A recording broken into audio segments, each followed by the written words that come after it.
also putting her money where her mouth is, and a believer in the impact that this approach can make.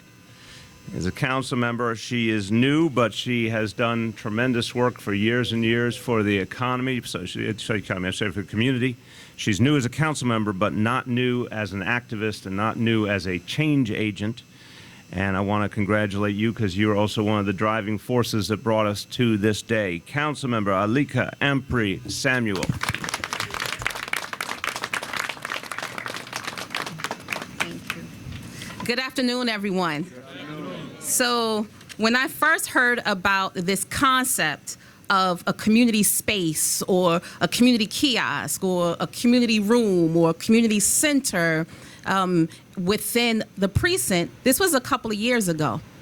And I said, that's a no-brainer. It makes sense, right? Because you see all of the great work and development and how our communities are changing every single day. And you see new street plazas coming up, and there's always a conversation about what can we do better to make New Yorkers feel better and to make New York look better. And so when I saw the initial renderings of this concept, I said, okay, well, this needs to be funded.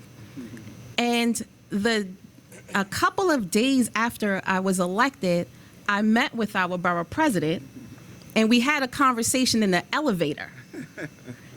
And I remember the borough president saying, remember when, I'm not going to name names, but remember when there was this idea of making our precincts more open to the community? I want to put money in that initiative.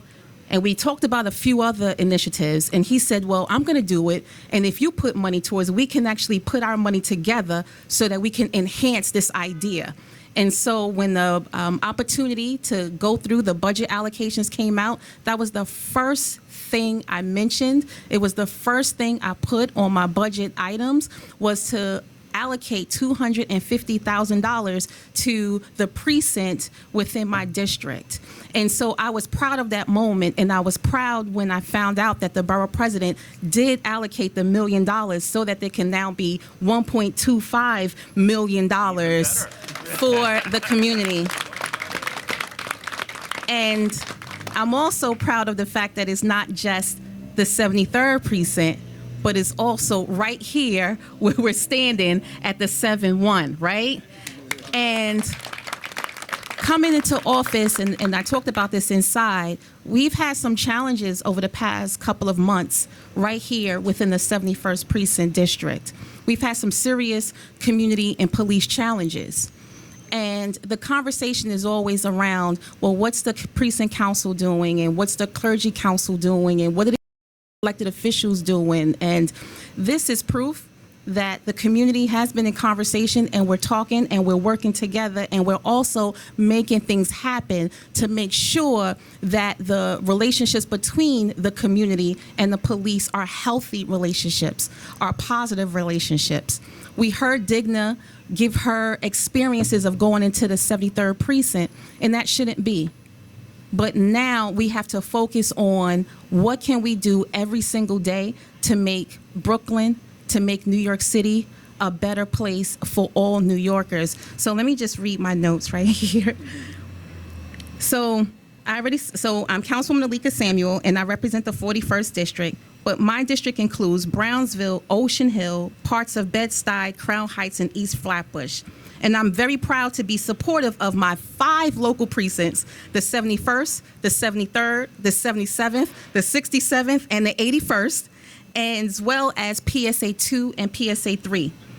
And another piece about allocating funds, I spoke with the Precinct Council, Precinct Community Council with the 7-7, and they had this amazing initiative about workforce development and therapeutic services, and finding a way to be able to provide programs and resources in the vestibules of our precincts. And they had no idea that we were going to have this press conference. And so what would it look like for our precinct community councils and our clergy councils to have designated space within our precincts that is opening and welcoming and vibrant and colorful, in a space where people would just go and say, oh, I'm not talking to a police officer today. I came for information that I can give to my son, right? What would that look like? And so today is the start of that conversation. So I look forward to working with the precinct councils, the clergy councils, the residents of all 4 precincts that this initiative will take place and be implemented in, and really coming up with a community design for each precinct that makes sense. So this is what makes me smile when I go home at night, and I look forward to increasing that funding across the city and encouraging my colleagues in the council to do the same. So thank you for the opportunity, and let's get to work. Amen.